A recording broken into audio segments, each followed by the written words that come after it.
చల్లుకుంటూ తిరుగుతున్నారు బావా బామర్దులు. నేను అంటున్న కిరాయి మనుషులతో మీరు చేసే హడావిడి తెలంగాణ సమాజం నిశ్చితంగా గమనిస్తుంది. ఇవాళ పేదలకు అన్యాయమైందని ఏడుస్తున్నారు కదా.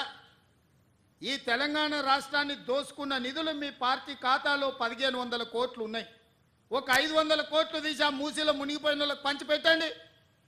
మీకు అధికారంలోకి రాకంటే ముందు తొడుక్కోవడానికి చెప్పులు కూడా లేవు కదా. ఈరోజు 1500 కోట్ల రూపాయలు మీ పార్టీ ఖాతాలో ఉన్నాయి. అది ఎవరి సొమ్ము? తెలంగాణ ప్రజల సొమ్ము కాదా? ఇవాళ తెలంగాణ ప్రజలు మూసీలో ఉన్న పేదలు బాధలు ఎదుర్కొంటున్నారని మీరు మాట్లాడుతున్నారు కదా. ఒక 500 కోట్ల రూపాయలు మీ పార్టీ ఖాతాలో నుంచి తీసి వాళ్ళకి పంచి పెట్టండి. వాళ్ళకి ప్రత్యామ్నాయం ఏం చేయాలో చెప్పండి.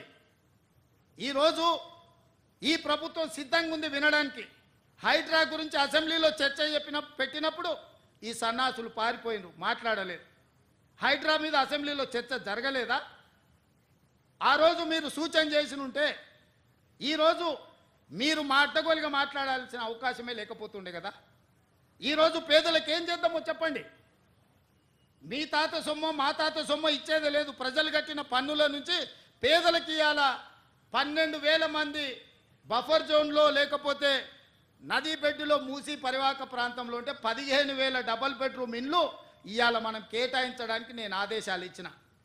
మూసి మురికిలో దోమలతోని కలుషితమైన నీళ్లతోని అక్కడ బతకలేని శవాలుగా జీవోత్సవాలుగా ఉన్న పేదవాళ్లకు ఆత్మగౌరవంతో బ్రతకడానికి ఇల్లు ఇచ్చి ఇంటి ఖర్చులకు 25,000 ఇచ్చి మా అధికారులు అక్కడ ఉండి వాళ్ళని ఇంటి దగ్గర దిగబెడుతుంటే అభినందించాల్సింది పోయి అన్యాయంగా మాట్లాడుతున్నారు. డబుల్ బెడ్రూమ్ ఇల్లు కంటే ప్రత్యామ్నాయం ఏముందో చెప్పండి. పంచుదాం, ఇది ప్రజల సొమ్ము. మేము సిద్ధంగా ఉన్నాం బాధ్యత తీసుకోవడానికి. ఇవాళ పేదల సంక్షేమం అమలు చేయడమే మా బాధ్యత. చేతనైతే రాండి, అఖిలపక్ష సమావేశాన్ని పిలుస్తాం, మీరు రాండి, ఏం చేయాలో చెప్పండి.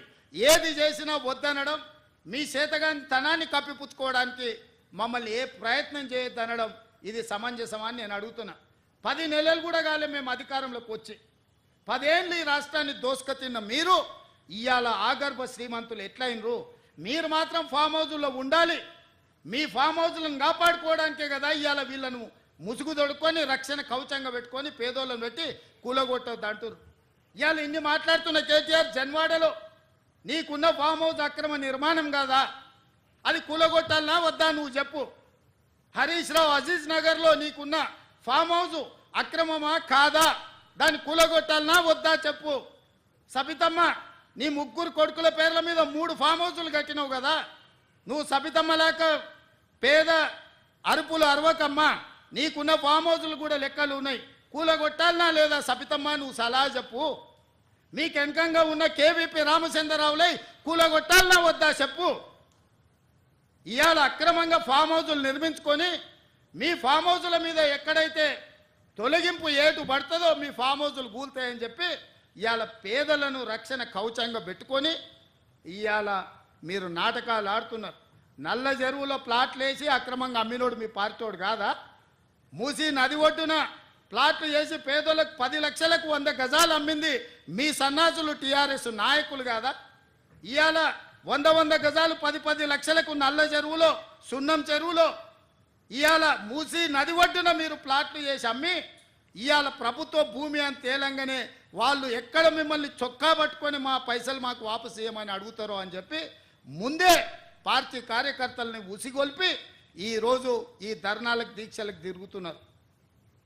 ఇవాళ మూసీలో వచ్చిన వరదలు తెలంగాణ రాష్ట్రాన్ని హైదరాబాద్ నగరాన్ని ముంచేస్తలేవా? మరి వాటికి పరిష్కారం ఎట్లా నాకు తెలియదా? ఇవాళ కొంతమంది పేదలు ఇండ్లు తీస్తే వాళ్ళకి దుఃఖం ఉంటుంది, వాళ్ళకి బాధ ఉంటుంది, వాళ్ళు కొంత ఆవేశంగా మాట్లాడతారని నాకు తెలియదా? రాజకీయంగా లాభమో నష్టమో ఉంటుందో నేను అంచనా వేయలేనా? 20 ఏళ్ళు ప్రజాక్షేత్రంలో ఉన్నోని, ప్రజలలో తిరిగినోని, పేద ప్రజల కష్టమేందో తెలియకుండానే తెలంగాణ రాష్ట్రానికి ముఖ్యమంత్రి అయినా. కానీ నగరాన్ని కాపాడుకునే బాధ్యత మన మీద లేదా? మీరు ఆలోచన చేయండి. ఇవాళ హైదరాబాద్ నగరానికి తాగునీరుని అందించిన ఉస్మాన్ సాగర్, హిమాయత్ సాగర్లో బల్చినోళ్ళు బల్చి కొట్టుకుంటున్నోళ్ళు ఫామ్ హౌజులు కట్టుకొని వాళ్ళ డ్రైనేజ్ తీసుకెళ్ళి ఆ గండిపేటలో హిమాయత్ సాగర్, ఉస్మాన్ సాగర్లో కలిపితే వాళ్ళ డ్రైనేజ్ నీళ్లు హైదరాబాదు నగరం తాగాలనంట. ఈ నా కొడుకులు చెప్తున్న భాష గది. ఇవాళ ఆ ఫామ్ హౌస్ చుట్టూతో కట్టుకున్న ఇల్లు ఎవరివి? కేటీఆర్కు లేదా, హరీష్కు లేదా, కేవీపీ రామచంద్రరావుకు లేవా? చుట్టూతా మీరు కట్టుకున్న ఇండ్ల డ్రైనేజ్ హైదరాబాదు ప్రజలు తాగునీళ్ళ కలిపి మా ఇల్లు కూలగొట్టొద్దు కాబట్టి ముసుగు దొడకడానికి మూసి కావాల్సి వచ్చిందా మీకు? మూసీని అడ్డం పెట్టుకొని ఎంతకాలం బతుకుతారా మీరు? ఎంతకాలం తప్పించుకుంటారు? వారం రోజులు, 10 రోజులు, 15 రోజులు, నెల రోజులు అయినా వదల మీ భర్త మీరు అనుకుంటూనే ఒక్కనొక్కని చింతపండు చేస్తా. మూసి పేదలకు ఏం చేద్దామో చెప్పండి. ప్రతి పేదవాడికి మంచి కాలనీలు చేసి ఇల్లు కట్టిద్దాం చెప్పండి. ప్రభుత్వం దగ్గర భూములు లేవా? ప్రభుత్వం ఏమైనా గొడ్డు పోయిందా? జవహర్ నగర్లో 1000 ఎకరాలు ఉంది ప్రభుత్వాన్ని. మూసీలున్న పేదోళ్ళందరికీ తలా 150 గజాలు చేసి ఇచ్చి ఇందిరమ్మ ఇల్లు కట్టిద్దాం. రాండి సన్నాసులారా, ముందుకు రాండి, పేదోళ్ళు కట్టిద్దాం. ఎవరైతే నమ్మి మోసపై కట్టుకున్నారో వాళ్ళ ఇల్లు కట్టడానికి ఎంతైందో నష్టపరిహారం ఇద్దాం, ప్రభుత్వం ఖజానా నుంచి పంచుదాం. రాండి, అందరం కూర్చొని పంచుదాం ఒకటే వేదిక మీద. ఇవాళ ఈ ప్రాంతంలో ఎంపీ ఆయన మాట్లాడుతున్నాడు. ఇక ఆయన గురించి నేను ఎక్కువ మాట్లాడదలుచుకోలే, కానీ ఆయనకు బాధ్యత లేదా? ఎంపీకి గెలిచినావు కదా, మోడీ దగ్గర నుంచి ఏం తెస్తావు తీసుకురా. గుజరాత్లో అహ్మదాబాద్లో సబర్మతి రివర్ ఫ్రంట్ నరేంద్ర మోడీ కట్టుకోవచ్చు అంట, కానీ నరేంద్ర మోడీకి ఊడిగం చేస్తాడంటే కానీ మూసీ రివర్ ఫ్రంట్ మాత్రం తెలంగాణలో కట్టొద్దంట. ఏం న్యాయమా ఇది? ఇక్కడ ఉన్న ప్రజలే కాదు, నువ్వు కూడా బతకనీకి వచ్చినోనివే. నువ్వు బతకనీకి వచ్చినావు, ఓట్లు వేయించుకున్నావు, ఎంపీ అయినావు. కానీ వాళ్ళు మాత్రం మూసీలు అదే మురికి కూపంలో ఉండాలనా? వాళ్ళందరినీ చక్కదిద్దాల్సిన బాధ్యత నీకు లేదా? రా, ఈటల రాజేందర్ ఇద్దరం కలిసి మోడీ దగ్గరికి పోదాం. పోయి 25,000 కోట్లు తీసుకొద్దా, మూసీలు ఉన్న పేదోళ్ళకి పంచి పెడదాం, ఇల్లు కట్టిద్దాం, డబుల్ బెడ్రూమ్ ఇల్లు కాదు మంచి కాలనీలు కట్టిద్దాం వాళ్ళకు. 40 లక్షల కోట్ల బడ్జెట్ ఉంది కదా మోడీ దగ్గర. హైదరాబాద్ నగరానికి 25,000 కోట్లు ఇవ్వలేడా? చేబెల్ల మీరే గెలుస్తారు, సికింద్రాబాద్ మీరే గెలుస్తారు, మల్కాజ్గిరి మీరే గెలుస్తారు, మెదక్ మీరే గెలుస్తారు, నగరం చుట్టూతో మొత్తం మీరే గెలిచింది కదా ఈటల రాజేందర్ గారు. మోడీ దగ్గరికి వెళ్ళి ఏం తెద్దామో రాపోదాం. నాకేం బేసిజాలు లేవు. రాజేందర్ గారు రండి సచివాలయానికి, ఏ ప్రతిపాదన తెస్తారో తీసుకురండి. కేటీఆర్ హరీష్ రావు మొదటి రోజు మాట్లాడతారు, తెల్లారా జిరాక్స్ కాపీ తీసుకొని ఈటల రాజేందర్ మాట్లాడతారు. ఏందా ఈ భాగవతం? ఏమనికి అర్థమైతే లేదా?